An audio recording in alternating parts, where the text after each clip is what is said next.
자, 오늘 설교 말씀은요, 영원히 마르지 않는 샘물이다 라는 주제로 복음서 강의 21번째 시간입니다. 21번째 시간인데, 이런 식으로 가면 복음서만 해도 한 170강 정도 되지 않을까 라고 생각을 하고 있습니다.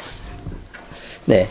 자, 성경 말씀의 여러 가지 이게 내용들을 먼저 살펴보면, 예수님이요, 유대를 이제 떠나서 공생의 사역을 시작하시려고 갈릴리로 내려가는 길이었습니다. 근데 사마리아 땅을 지나시게 되는데, 근데 이게 사마리아 땅을 지났다라고 표현하는 그것이 과연 우연히 그 길을 갔을 것이냐라는 부분에 대해서 우리가 늘 생각을 해봐야 되겠죠.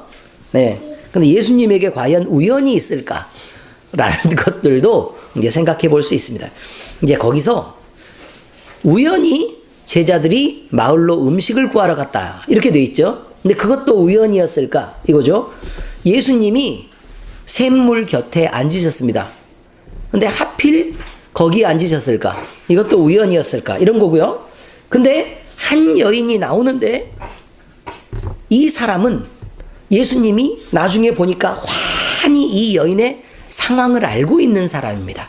그러니까 이 여인에 대한 이야기를 오늘과 그 다음에 다음 주에 걸쳐서 그렇게 하려고 하는 것입니다. 자, 이 여인을 만나서 대화를 하시는 내용인데, 오늘 대화는 영원히 마르지 않는 샘물이 있다. 그 생수가 있다. 내가 너에게 줄 수 있는데 그것을 마시는 자는 다시는 목마르지 않을 것이다. 이렇게 얘기하고 있는 내용입니다. 자, 그런데 이것이요, 이렇게 말씀하시는 것과 그 다음에 사마리아의 수가성에 있는 이 여인을 만난 것이 예수님의 공생의 시작 시점에서 지금 이렇게 시작되고 있는데, 이것은요, 예수님의 공생의 전체와 전혀 무관한 일이 아닙니다. 예를 들어 대선 주자들이 있죠. 대선주자들이 이 대선을 시작한다고 나에게 출마하러 갈래? 그럼 어디를 주로 가죠? 어딜 가는 걸 보셨어요? 시장을 가신다고요? 시장 갔다고요? 대부분은 어딜 가냐면요, 봉화마을 가요. 이번에 다 그러지 않았어요? 이번에 봉화마을 갔죠. 왜 그렇게 갔을까요? 물론 모두가 간 건 아니지만 자기의 정치적 노선이나 아니면 내가 누구를 닮아서 이러한 내용을 누구를 품고 나는 어떤 생각을 갖고 이렇게 움직일 것이다 라고 얘기해서 봉화마을을 가요. 그 다음에 또 누구는 UN 사무총장을 끝내고 와서 공항으로 들어왔어요. 그죠? 그리고 어디 갔어요? 맨 첫 번째로 간 데가 어딘 줄 아세요? 현충원이요. 현충원 갔다고요. 어떤 의미인지 아시겠어요? 그러면 첫 번째로 간 거기는요, 아주 중요한 의미들을 분명히 담고 있겠죠. 근데 적어도요, 예수님이 초기 사역에 누구를 만나셨다, 또는 어디를 갔다 라는 내용은 주목해야 돼요. 왜냐면 전체 방향을 결정하고 있거든요. 그러니까 그런 부분에 대해서 우리가 복음서를 읽을 때 복음서의 앞쪽이 예수님이 움직이는 그 장면들이 우리가 이제 기자들 같은 느낌인 거죠. 기자들 같은 느낌이 되어서 예수님이 또 맨 처음에 또 이런 분을 만났대. 개인적으로 대화를 또 이렇게 길게 하는 것. 그럼 이렇게 많은 성경에 할애하고 있는 내용은 그 중에서도 되게 중요하다. 그러니까 이렇게 이게 표현할 수 있습니다. 대충은 이해가 되시나요? 다들 머리가 좋으시니까 간단하게 이렇게 얘기를 해도 금방금방 다들 알아들으세요. 안 되셨다고요? 네, 여기 있습니다. 자, 그런데 이제 성경 말씀에 대한 설명을 먼저 조금 해드리는 게 필요하겠죠. 왜냐하면 우리가 늘 성경 읽는 것과 또 설명을 듣고 보면 또 또 간격이 있으니까요. 네, 말씀을 해드릴게요. 첫 번째, 예수님은 갈릴리로 내려가는 길에 사마리아 수가성에 도착하여 우물가에서 쉬고 계셨습니다. 그런데 성경이 이렇게 돼 있어요. 유대를 떠나사 다시 갈릴리로 가실세라고 얘기했으니까, 여기 다시란 말은 원래 갈릴리에 가셨었던 적이 분명히 있다는 얘기죠. 네, 다시 갈릴리로 가실세. 그러면 갈릴리로 가는 길을 알겠어요, 모르겠어요? 네, 알고 있어요. 갈릴리로 그냥 가시는 길을 알고 있는데, 근데 사마리아를 통과하여야 하겠는지라 이렇게 돼 있어요. 원래 여러분 사마리아 땅은요. 사마리아 땅은 그 상업의 중심지고 그다음에 헤롯의 그 분봉 왕이 그쪽에 그 정치적인 그 수도로 삼고 있는 지역이어서 이방인들이 굉장히 많이 유입이 되었던 곳입니다. 네, 그리고 상업과 문화의 중심지예요. 그래서 어쨌든 종교 중심지는 전혀 아니고요. 상업과 문화와 정치와 중심지가 사마리아인데 그 사마리아는 유대인들이 안 가요. 왜 안 가냐면 이방인들도 많고 그럼 부정하다고 생각하는 거예요. 그리고 유대인들이 거기 가서 있는 사람들은 사마리아 사람이다 라고 얘기를 하면 종교적인 신념을 버리고 더럽게 타락한 사람들이라고 인식되기 때문에 거기를 안 간단 말이에요. 그래서 원래 사마리아 쪽으로 가면 조금 길이 가깝긴 해요. 그런데 그 길로 이렇게 지나서 안 가고 반대쪽으로 이렇게 돌아가지고 요단 동편을 돌아가지고 그렇게 가는 길이 유대인들이 다니는 길이었습니다. 그런데 예수님이 표현하는 게 뭐라고 표현하고 있는 거냐면 사마리아를 통과하여야 하겠는지라. 그러면 가는 길목에 사마리아가 있다라고 인식할 수도 있지만 지금 여기서는 예수님이 의도하고 있다라는 뜻이에요. 이게 내가 사마리아를 꼭 지나야겠다라는 말을 지금 쓰고 있는 말이란 말이에요. 대충 아시겠죠? 네, 그렇습니다. 자, 하겠는지라. 그래서 갑니다. 사마리아 땅에 있는 수가라 하는 동네에 이르셨다. 이렇게 되어 있습니다. 그러면 통과해야 하겠는지라 수가라는 동네에 이르셨다 라고 얘기하는 게 사실은 말이 안 되죠. 통과해야 하겠는지라가 의도된 것이라면 사마리아 땅으로 들어간 것도 의도됐는데 그 수가라는 동네에 이른 것도 의도된 것이다 그 말이에요. 의도된 것이다. 그리고 근데 그 동네를 그냥 대충 생각을 안 하고 지금 뭐라고 얘기하고 있는 거냐면 수가라는 그런 동네가 있어서 내가 그 길을 지나가 라고 얘기하면 그 동네에 대해서 잘 몰라야 되잖아요. 그렇죠? 그런데 그 동네에 대해서 뭐라고 얘기하냐면 야곱이 그 아들 요셉에게 준 땅이 가깝고 또 거기 또 야곱의 우물도 있었다. 이렇게 표현하고 있는 거예요. 그럼 그 우물까지 한 동네인데 아니 우연히 지나가는 그 길에 그 동네 그 우물까지 너무 자세하게 알고 있는 이렇게까지 자세하게 알고 있으면 뭔가 좀 미심쩍은데? 라는 그런 느낌적인 느낌이 들어야 정상인 이런 구절들이랍니다. 그런 느낌 받으셨죠? 지금 들으셨어요. 잘하셨어요? 네, 지금 들으셨으면 굉장히 빠르게 지금 하신 것입니다. 어쨌든 예수께서 길 가시다가 피곤하여 우물 곁에 그대로 앉으시니 이렇게 되어 있습니다. 일단 여기서요 우리는 한 가지 알아야 될 사실, 예수님이 피곤하셨다. 그리고 우물 곁에 그대로 앉으셨다. 때가 6시쯤 되었다라는 말은 아직 햇빛이 쨍쨍 내리쬐고 있는 상황이어서 사막이니까 사람들이 아직 안 다닐 때다. 그런 뜻이에요. 뜻 자체는 이렇습니다. 네, 그렇게 되었습니다. 자, 그런데 예수님은 우물가에서 만난 사마리아 수가성 여인이 있는데 이 여인에게 물을 요청하며 이제 대화를 시작하는 장면이 그 뒤편으로 이제 나오게 되는 거예요. 자, 그 장면이 이거예요. 사마리아 여자 한 사람이 물을 기르러 왔음에 라고 표현하죠. 자, 여러분, 사람이 다니는 시각이라고요? 안 다니는 시각이라고요? 안 다니는 시각이라고요. 안 다니는 시각. 사람들이 굳이 많이 다니는 시각을 피해서 다니는 한 여자가 있었다. 이런 표현이에요. 자, 그러면 보세요. 유대인들이 생각할 때 사마리아라는 땅은 부정하고 음란하고 하나님에 대한 도덕적인 것들을 전혀 지키지 않아서 비판받고 천시받는 곳이었다라고 얘기했죠. 그곳에 사람들이 살고 있어요. 그런데 거기 있는 사람들의 눈을 피해서 사람들이 없을 때 다녀야 되는 이 여인은 대체 어떤 상황이었을까? 이것입니다. 상황이 대충 이해가 되십니까? 네, 그렇습니다. 기르러 왔음에 예수께서 물을 좀 달라 하시니, 그리고 예수님이 물 달라 그러는 거예요. 근데 원래 말을 걸면 돼요, 안 돼요? 안 돼요, 안 돼요. 안 돼요. 안 되는 거예요. 더군다나 한눈에 딱 봐도 복장이 전혀 달랐던 걸로 보여요. 그러니까 유대인과 사마리아 사람들은 복장이 다른 거예요. 그래서 유대인이면 금방 유대인이라고 알아볼 수 있는 복장을 예수님이 입으시고 물을 달라고 했다. 이렇게 됐습니다. 이는 제자들이 먹을 것을 사러 그 동네에 들어갔음이라. 그러니까 예수님과 사마리아 여인이 지금 독대하고 있다 라는 뜻입니다.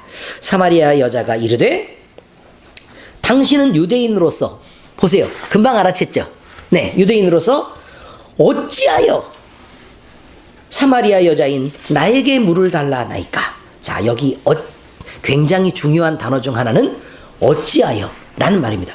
도대체 이해가 안 되는 양반이네, 이런 뜻 아닙니까? 상식에서 벗어나 있는 행동을 예수님이 하시고 계신단 말이에요. 상식에서 벗어나 있는 행동, 예상 밖의 행동들을 하고 있죠. 저 물 한 잔만 주시겠어요? 라고 얘기하는 그게 지금 여기서 얘기하는 정수기 옆에 있는 사람한테 저도 물 한 잔만 주시겠어요? 라는 말과 다르다는 얘기를 말하고 있는 거예요. 이는 유대인이 사마리아인과 상종하지 아니하밀러라 이렇게 되어 있습니다. 됐죠? 네, 예, 대충 상황은 이렇게 되어 있습니다. 자, 그런데 예수님은 여인에게 다시는 목마르지 않는 생수를 소개하면서 이제 말씀을 다시 나누는 장면이 뒤에 나와요. 예수께서 대답하여 이르시되 네가 만일 하나님의 선물과 또 내게 물 좀 달라 하는 이가 누구인 줄 알았더라면. 자, 이렇게 되어 있어요. 여기에서 과라는 게 있는데요. 과는 등위 접속사라고 표현해요. 등위 접속사. 그 위라는 말은 위치나 자격을 말하는 거고요. 등은 같다는 얘기예요. 그러니까 예를 들어 나와 너라고 얘기하면 1대1의 자격을 가진 관계를 말하고 있는 거예요. 나와 너. 알겠죠? 그러니까 누구누구와라고 얘기하면 이렇게 돼 있죠. 내가 만일 하나님의 선물 과라고 나왔으니까 하나님의 선물이 무엇인 줄 알았더라면 이라고도 돼 있고, 또 물을 좀 달라고 하는 이가 누구인 줄 알았더라면, 요 두 가지가 지금 연결되고 있는 거예요. 그러니까 결국 물을 달라고 하는 이와 하나님의 선물이 지금 똑같은 자격을 갖고 있는데 누구로 연결되고 있는가 되면 되게 중요해요.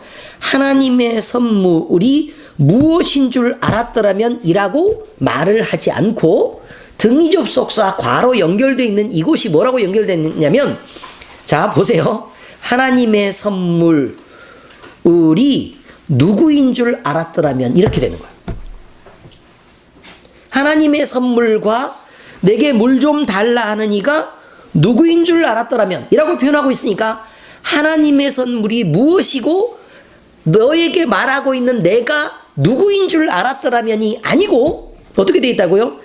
하나님의 선물과 또 내게 물 좀 달라는 이가 누구인 줄 알았더라면 이렇게 표현되고 있으니까 하나님의 선물이 사람이란 말이죠. 하나님의 선물이 뭐라고요? 사람이에요. 그러니까 누구죠? 이게 누구라고요? 이게 누구라는 말로 표현되어 있다고요. 다들 선행학습이 안 됩니다. 지금 설교 좀 하려고 그랬더니 다들 막 아는 척하고 막 4명 동시에 대답하고 이렇게 돼 있어요, 지금. 깜짝 놀랐네요. 목사님이 더 열심히 설교 연구를 해야 될 것 같은. 그럼 우수한 학생들이 뭐 있어요? 자, 보세요. 이제 의미를 아시겠죠? 이거를 너무 사람들이 가볍게 읽었단 말이죠. 너무 가볍게 읽었어요. 네가 만일 하나님의 선물이 누구인 줄 알았더라면 이라고 표현되는 말 자체가 이제 눈치를 채야 돼요. 하나님의 선물, 그러면 성령을 주시나? 또 이렇게 생각하는 사람이 있다니까요. 자기 마음대로. 근데 성경에 나와 있는 그 구절들을 잘 읽어야 돼요. 여기서 성경을 읽을 때는 여기 요렇게 돼 있는 거 이게 뭐예요? 지금 이게 아주 중요한 단어죠.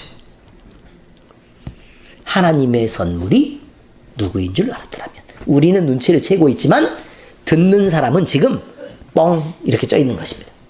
하나님의 선물이 누구인 줄 알았더라면. 제가 볼 때는요, 분명히 잘 못 알아들었어요. 그렇겠죠? 야, 우리도 이렇게 어려운데. 예수님 뻔히 다 알고 있는데 이렇게 어려운데. 자, 그런데 누구인 줄 알았더라면 네가 그에게 구하였을 것이요 그가 생수를 너에게 주었으리라. 이렇게 되어 있습니다. 예수님이, 자, 상황이 이렇게 되어 있어요. 우물가에 여인이 있고, 이 여인은 물통도 있고 물 뜨는 그릇도 있어요.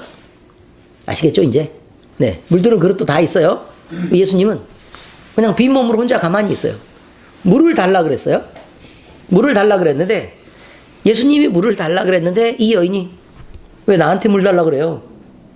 당신은 유대인인데 라고 얘기를 했죠.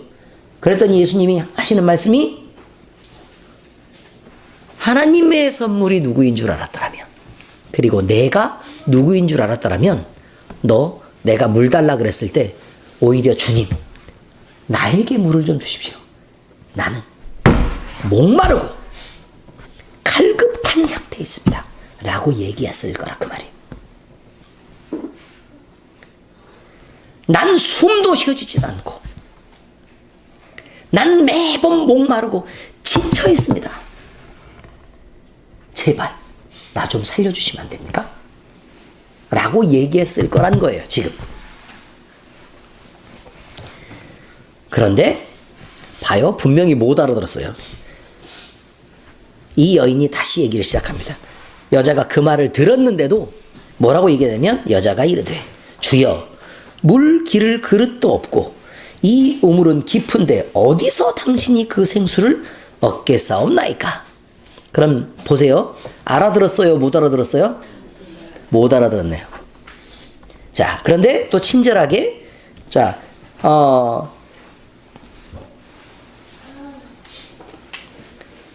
예수님이 다시 대답합니다. 물론 사마리아 여인이죠. 또 갑니다. 우리 조상 야곱이 이 우물을 우리에게 주셨고. 근데 여기 표현이 이거예요.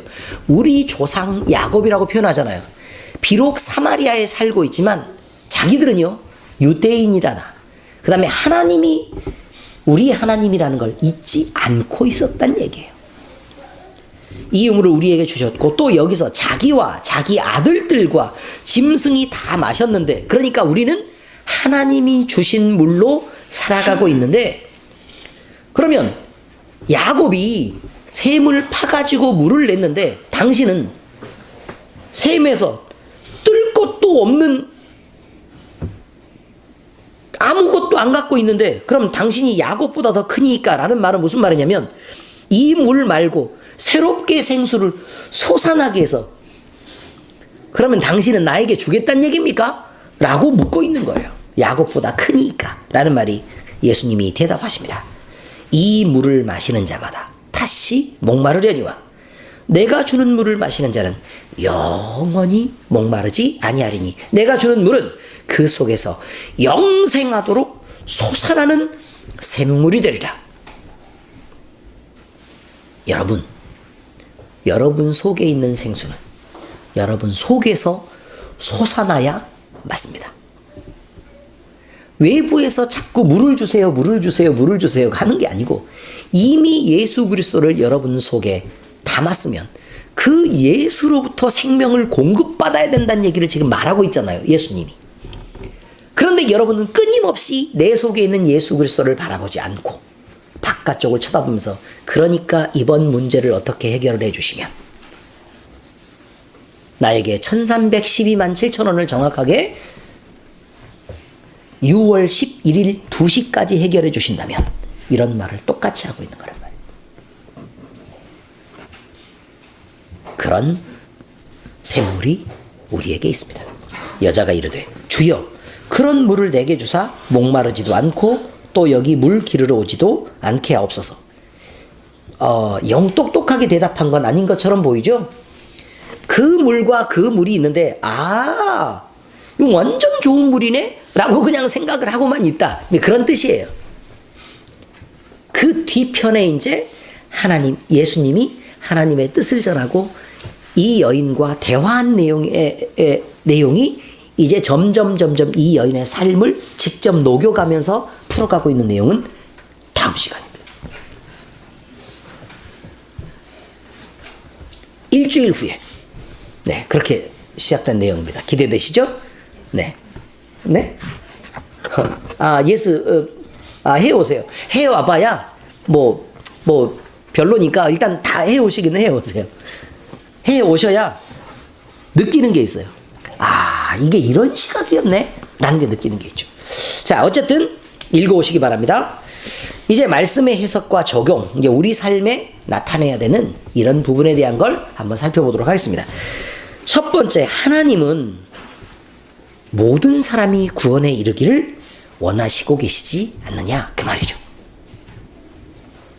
경건한 의로운 유대인들 뿐만 아니라 버림받았다고 생각하는 이 여인에게까지 직접 찾아가셔서 예수님이 말을 걸어주시고, 또 가장 빠른 길이었긴 하지만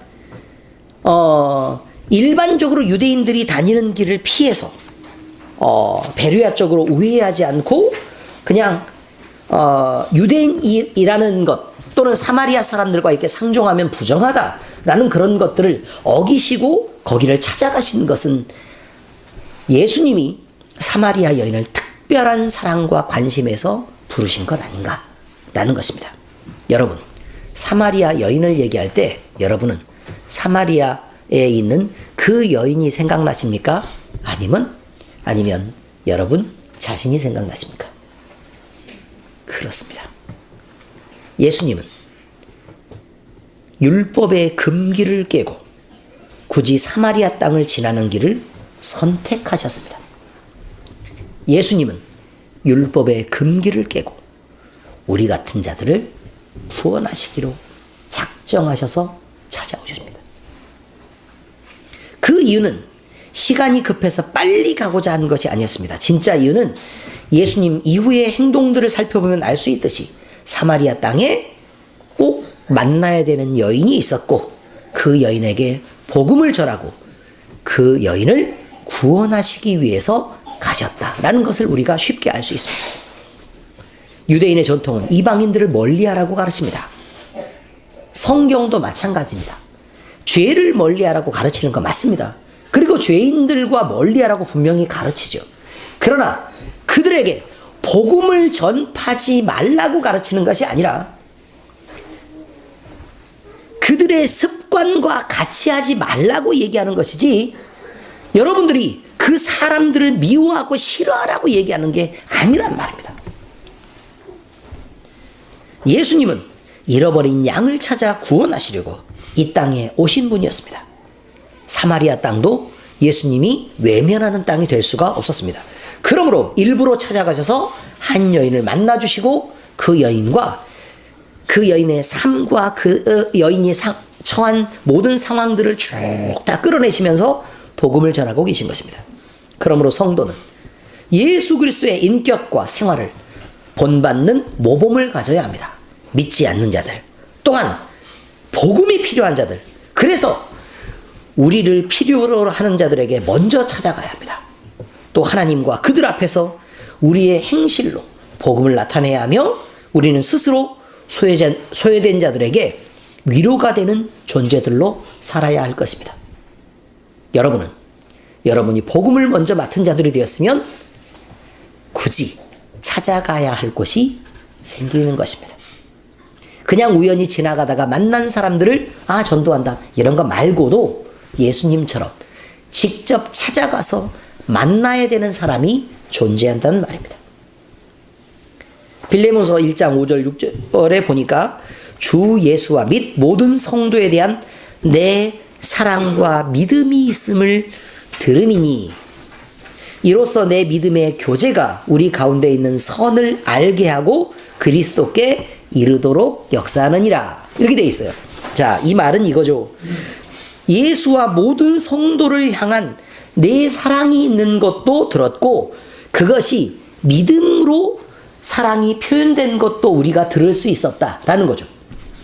이로써, 그런데 네 믿음이 근거되어서 나타나고 있는 성도를 살피는 그 교제가 우리 가운데 있는 선을 알게 했다라고 말하죠. 무슨 뜻이냐면 네 삶이 그리스도의 복음을 저렇게 사는 게 하나님의 뜻이구나. 저렇게 사는 게 예수를 믿는 거구나. 라는 것을 알게 하고 그리스도까지 이르도록, 다시 말해서 나도 예수님께 나가야지 라고 이르도록 그렇게 역사하게 되었다 라고 말하고 있다 그 말입니다. 아시죠? 네, 그렇게 되어 있습니다. 베드로전서 2장 12절에 보니까 너희가 이방인 중에서 믿지 않는 사람 속에서 행실을 선하게 가져 너희를 악행한다고 비방하는 자들로 하여금 너희의 선한 일을 보고 오시는 날에 하나님께 영광을 돌리게 하려 합니다. 이렇게 되어 있죠. 우리가 믿지 않는 자들에게 이렇게 꼬투리를 잡힐 일을 하면 되겠습니까? 안 되겠습니까? 안 되죠. 그 사람들의 의나 그 사람들의 도덕이나 그 사람들의 선보다 못한 선을 가지고 우리가 그리스도인이다 라고 얘기하기가 어렵다는 얘기 아닙니까? 지금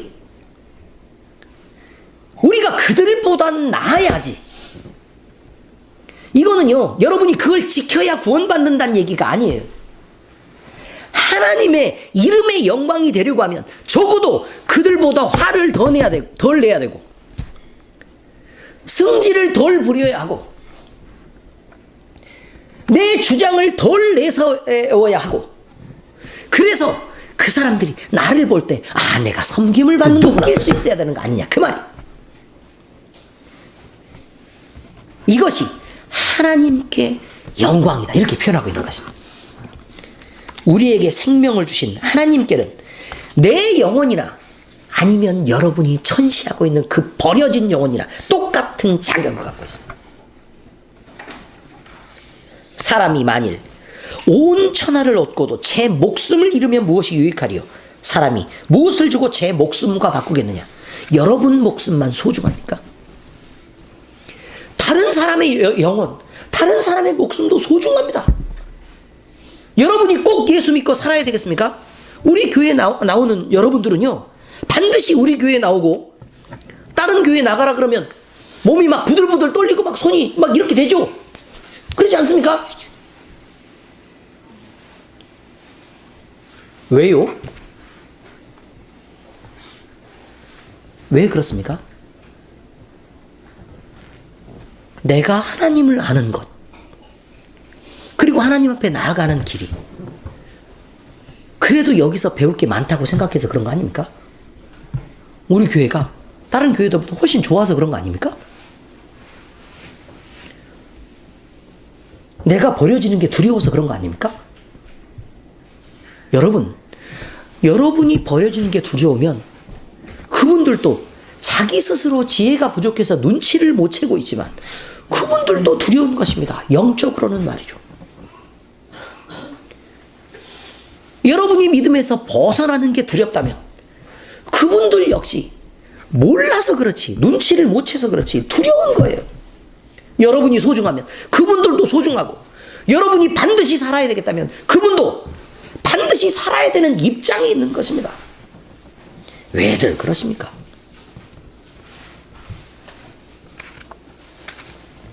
유대인이나 이방인이나 가진 바 그 영혼의 가치가 다르지 않습니다. 여기 이방인은 지금 여기를 다니고 있으신 여러분이나 아니면 그렇지 않은 다른 분들이나 구원의 대상에서 누구를 우선시하기도 또는 제외시키지도 그럴 수 없다 그 말이죠. 예수님은 그저 세상을 사랑하셔서 우리에게 오셨고 자기의 목숨까지 버려 구원을 완성하신 분입니다. 요한복음 3장 16절에 누구나 다 아는 구절입니다.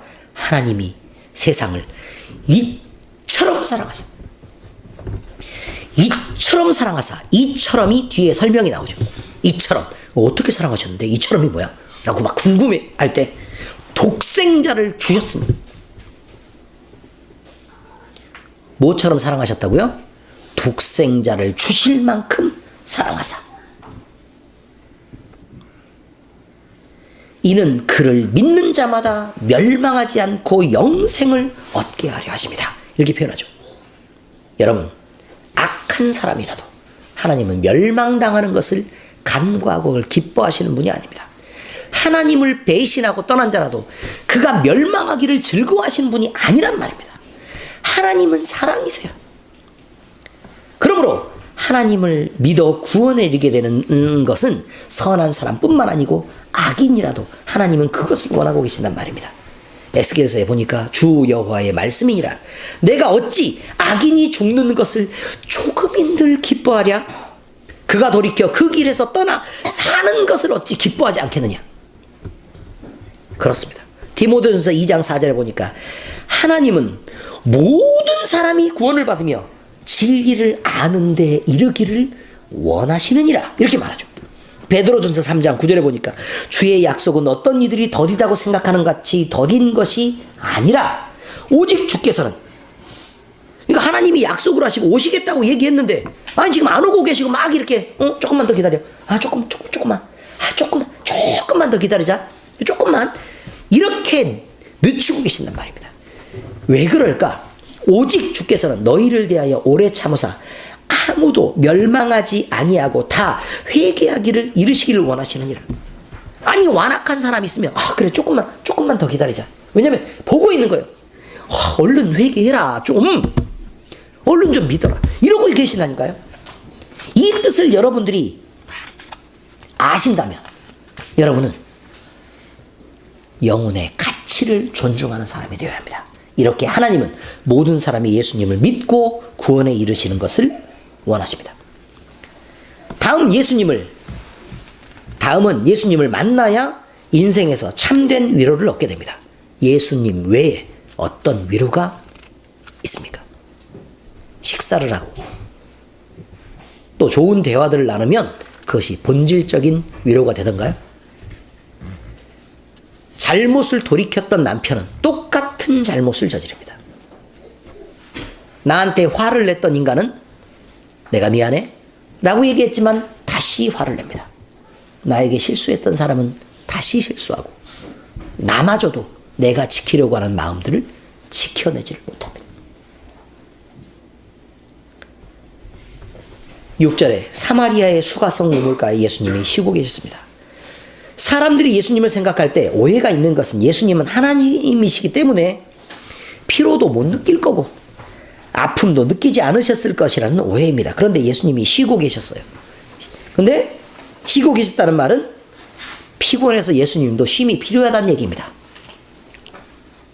여러분들이 목사님을 보면서 목사님은 성령 충만하면 생전 피곤하지도 않고 아프지도 않을 거야 이렇게 생각하시는 건 어떻다고요?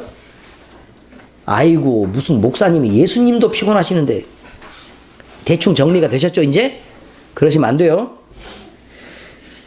또 예수님 목사님이 또 어쩌다가 링거라도 하나 맞고 있는 거 보면 목사님이 저렇게 똑바로 못 살아가지고 눈기도를 제대로 안 하니까 저렇게 아파가 저기 빌빌대고 있는 거 보니까 참 우리도 시험된다.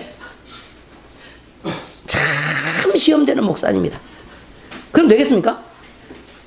어쩌다 링거 맞고 있으면 아유 좋은 거 맞으시니까 또 피곤도 풀리고 좋으시겠네 이렇게 생각을 하셔야지. 그리고 내가 웬만하면 기도도 좀 더 해서 우리 목사님 편 좀 들어야 되겠다. 내 기도가 조금 부족한가 보네. 이렇게 가시는 것이 좋지 않겠습니까?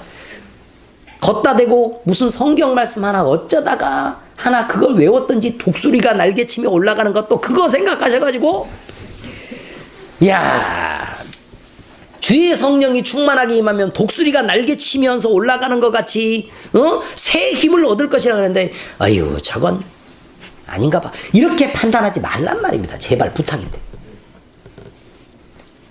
저한테 그러라는 얘기가 아니고요. 전 괜찮습니다. 옆 사람들 함부로 재고 판단하지 말란 얘기를 말하고 있습니다. 여러분이 자, 잘 들으세요. 집에서 꼭 하는 얘기가 이것입니다. 간섭쯤 되니까 믿음이 잘 돼 있어야지. 응? 이 정도는 간사하면 당연한 거 아니야? 라고 얘기하면 좋겠습니까? 안 좋겠습니까? 기가 막힐 일입니다. 주눅이 쫙 들어서 움직일 수가 없습니다. 집사쯤 되면 그래도 이 정도는 해야 되는 거 아니야는 어떻습니까? 괜찮으십니까? 우리 교회에 그런 정도를 지키시는 분은 김종철 집사님 한 분. 요즘 뭔 말 떨어지면 어길 줄 모르는 그런 분이 한 분이 계시기는 하지만 김종철 집사님도 저랑 얘기할 때는 아유 아직 믿음이 안 자라가지고 걱정이 많고 고민이 많아요라고 얘기하셨어요 안 하셨어요? 하셨죠? 그렇다니까요. 다 나름대로 아픔이 있어요. 예수님의 이러한 모습은 나약해서가 아니고요. 인간의 몸을 입고 오신 예수님이 우리 인간들이 받아야 되는 기본적인 고통과 한계를 친히 육신을 입고 있어서 경험하고 계셨다는 것을 표현하고 있는 말입니다. 오히려 보통 인간들보다 더한 것을 겪으면서 더 힘드신 경험들을 하셨는데 이것은 예수님이 사람을 사랑해서 겪으신 체휼의 일부분이다 라고 얘기하는 것이 맞습니다. 그래서 성경은 예수님이 우리의 모든 연약함을 아시는 분이다 라고 예수님을 소개하고 계십니다. 성경에 예수님을 우리와 하나님 사이의 중보자가 되시는 분이다 라고 소개하고 있는데 예수님은 자기 자신이 하나님으로서 거룩하고 아무 고통도 경험하지 않은 상태에서 예수님이 인간들이 막 힘든 걸 보시고 막 이렇게 얼마나 안 됐냐 니는 참 힘들구나 라고 얘기하시는 그런 분이 아니란 얘기예요. 눈으로 보시고 그래 얼마나 힘들어 내 가슴이 다 아프다 야 이렇게 얘기하는 게 아니고 예수님은 친히 육신을 입고 오셔서 사람들이 하는 것들을 경험도 하시고 또 많이 막 맞았어요. 아파. 십자가에 막 못 박히시고 죽으셨어요. 이렇게 하셨단 말이에요. 여러분이 죽어보셨어요? 그럼 말을 말아야죠. 이렇게 연약한 인간을 알고 이해하시는 분이라고 얘기하고 있습니다. 히브리서 4장 15절에 보니까 우리에게 있는 대제사장은 우리의 연약함을 동정하지 못하실 리가 아니다. 모든 일에 우리와 똑같이 시험을 받으신 이로되 죄가 없는 상태에서 시험을 받으셨다. 이렇게 얘기하지 않습니까? 그러므로 실패와 좌절을 안고 살아가시는 여러분 모두는 예수님을 만나야 합니다. 예수님을 만나야 실패, 아픔에 대한 본질적인 위로가 있고 또 문제에 극복할 수 있는 힘도 생기고 방법도 찾을 수 있는 것입니다. 예수님을 만나야 우리를 무너뜨렸던 좌절을 딛고 일어설 힘이 생기는 것입니다. 시편 103편에 보니까 아버지가 자식을 긍휼히 여김같이 여호와께서는 자기를 경유하는 자를 긍휼히 여기시나니 이는 그가 우리의 체질을 아시며 우리가 단지 먼지일 뿐임을 기억하심이로다. 이렇게 표현하고 있어요. 고린도후서 1장에 보니까 찬송하리로다. 그는 우리 주 그리스도의 하나님이시요 자비의 아버지시요 모든 위로의 하나님이시며 우리의 모든 환난 중에서 우리를 위로하사 우리로 하여금 하나님께 받는 위로로서 모든 환난 중에 있는 자들을 능히 위로하게 하시는 이시로다. 무슨 뜻인지 잘 모르시죠? 여러 개를 읽으니까 잘 보세요. 하나님은 우리의 모든 것을 경험하고 우리를 위로하시는 분이시다 이 말이에요. 근데 단지 그냥 멀리 보고 하시는 게 아니라 직접 경험하시고 많이 당하시고 그 경험들을 신경 끄트머리 그 피부 이런 모든 감각을 통해서 다 알고 계시다 이렇게 표현합니다. 뿐만 아니라 우리로 이런 고난과 그러니까 우리 때문에 예수님이 고난을 겪고 아픔을 겪고 고통을 겪고 이런 많은 일들을 예수님이 겪으신 것처럼 우리가 당하는 고난과 어려움과 환난들은 우리가 단지 잘못해서 허락된 것인 것뿐만 아니라 우리로 우리와 같은 연약한 사람들을 만날 때에 그 사람들을 위로하게 하기 위해서 우리에게 연습을 시키는 것이다. 그렇게 얘기하는 거예요. 그러므로 절망에 빠진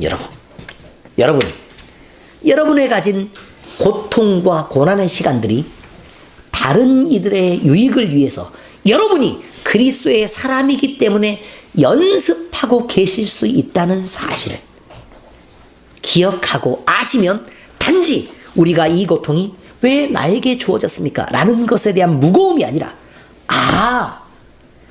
하나님이 우리에게 이러한 체유를 통해 많은 사람들을 구원하는 자리에 이르게 하려고, 많은 사람들을 위로하는 자리에 이르게 하려고 이 고통들이 우리에게 임하게 허락해 두셨구나 라는 것을 이해하게 된단 말입니다.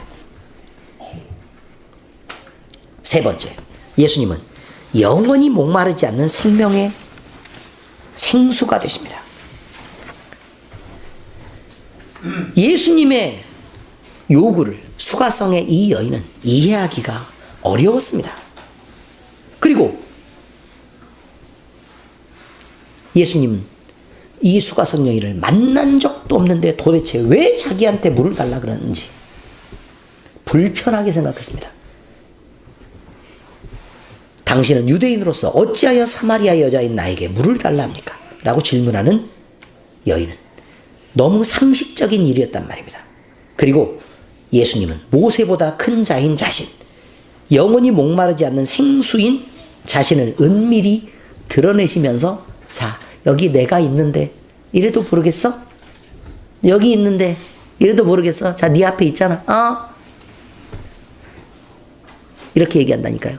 무슨 말이냐면요, 수가성 여인이 딱 이렇게 있죠? 기가 막힌 건요, 수가성 여인은 이름도 지금 안 나와요. 이름도 안 나온다니까요.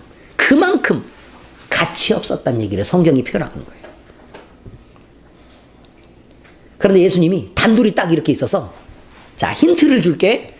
생수는 사람이다. 힌트. 그리고 잘 봐봐. 사람이 한 명 보일 텐데 그 사람이야 라고 얘기한다니까요. 지금 몇 명이 있는데요? 둘이 있다니까요. 둘이 있고 주변에는 아무도 없어요. 그런데 누구라고 표현하고 있다고요? 자, 그 생수는 사람이라니까. 그리고 하나님의 선물도 사람이야. 근데 그 사람이 있잖아, 잘 찾아봐. 여기 있는 사람들 중에, 여기 막 있는 사람들 중에 딱 보이는 사람이 있을 텐데 그 사람이 그다 라고 얘기하고 있는 거야. 눈치가 없기는 그냥. 근데 수가성 여인이 뭐라고 대답하죠? 그 사람이 당신이란 얘기예요? 또 이렇게 질문했다니까요. 모세는 율법을 말하고 생수는 하나님으로부터 공급되는 생명을 얘기하고 있습니다. 목마름은 하나님의 생명에 대한 부족과 갈증을 말하고 있습니다. 예수님은 모세보다 큰 자라고 자기를 말하고 있는데, 율법은 죄를 규정하며 그 권세를 나타내며 하나님의 공의를 나타내는 것이기 때문에 대단한 권세가 있습니다. 그런데 예수님은 사랑으로 그 율법의 경계를 넘어섭니다. 그래서 더 온전히 완성해서 죄를 용서해버리고 하나님과 화평을 회복하여 사랑하는 관계를 열고 그렇게 생명이신 하나님을 알게 하신 분이라는 것입니다. 여러분, 왜 우리가 율법을 지켜야 되죠? 왜 율법을 지켜야 되죠? 죄를 범하지 말고 하나님께 나아가기 위해서요. 왜 율법을 지켜야 되죠? 죄를 범하지 말고 하나님께 나아가기 위해서요. 다시 질문해 드릴까요? 왜 율법을 지켜야 되죠? 죄를 범하지 말고 하나님께 나아가기 위해서요. 그런데 우리가 율법을 온전히 지킬 수 있습니까? 못 지키죠. 그러니까 하나님 앞에 나아가고 싶은데 나아가요? 못 나가요? 못 나가요? 못 나가요. 목적이 율법은 하나님께 나아가는 거예요. 율법의 목적은 그냥 선하게 사는 게 아니고 하나님께 나아가는 거란 말이에요. 자, 그런데 예수님이 오셨죠? 모든 죄를 용서하셨죠? 하나님께 나아가요? 못 나가요? 나가죠. 자, 그러면 율법보다 커요? 작아요? 보세요. 그 얘기예요. 율법의 목적을 그냥 지키는 것이라고 생각하는 여러분들은 율법을 오해하고 있는 거예요. 잘 지켜서 죄도 없고 흠도 없으면 우리가 하나님 앞에 나아갈 수 있지 않냐. 그것 때문에 율법이 있는 거라니까요. 율법을 이기신 사랑으로 하나님과 화평한 관계를 얻은 자들이 바로 여러분이에요. 그러므로 영원히 목마르지 않는 생명, 그 생명이 예수 그리스도입니다. 이제 말씀을 정리하겠습니다. 하나님은 모든 사람이 구원에 이르기를 원하십니다. 그러므로 우리는 하나님의 뜻을 따라 생명을 전하며 복음을 증거하며 사는 성도들이 되어야 할 것입니다. 또한 우리 모두는 예수님을 만나야 인생에서 참된 위로를 얻게 됩니다. 예수님 아닌 다른 것들로 위로를 얻으려 하는 자들은 더 완벽한 절망에 빠지게 됩니다. 그러므로 우리는 예수님을 만나야 합니다. 또 예수님은 영원히 목마르지 않는 생명의 생수가 되십니다. 우리 모두는 생수가 되시는 예수님을 믿고 의지함으로 하나님과 친밀한 교제 속에 살며 하나님께 나아갈 수 있게 됩니다. 우리 엘림교회 모든 성도들은 늘 예수 그리스도로부터 넘쳐나는 생수가 우리 안에서 넘쳐서 우리 옆에 있는 많은 사람들도 그 생수를 알게 하고 또 목마름도 나도 없고 주변 사람들도 목마름이 없어지는 그런 삶을 살아주시기를 살아계신 예수님 이름으로 축원합니다. 기도하시겠습니다. 우리뿐만 아니라 세상 모든 사람이 예수님을 믿고 구원에 이르기를 원하시는 하나님 아버지, 지금까지는 우리가 부족하고 어리석어서 주님의 말씀을 당당히 전하지도 못하고 예수님을 믿는 것도 이웃에게 당당히 밝히지도 못하며 살아왔었습니다. 저희를 용서하시옵소서. 그러나 우리가 예수님을 안 믿어서도 아니고 예수님을 믿는 것이 창피해서 부끄러워서 그런 것도 아닙니다. 그저 저희들이 부족해서 주님께 그 이름에 누가 될까봐 무서워서 그랬습니다. 예수님, 이제 우리로 당당한 믿음을 갖게 하시고 온전하지 못한 부끄러움 속에서라도 복음의 증인이 되어 살게 하시며 예수님을 통해 얻는 놀라운 위로와 즐거움도 늘 증거하며 살게 하시옵소서. 또한 영원한 생수이신 예수님을 우리 안에 품고 그 생명을 넘치도록 공급받으며 능력 있게 살게 하시옵소서. 우리를 사랑하시고 구원하신 우리 주님 예수 그리스도의 이름으로 기도합니다. 아멘.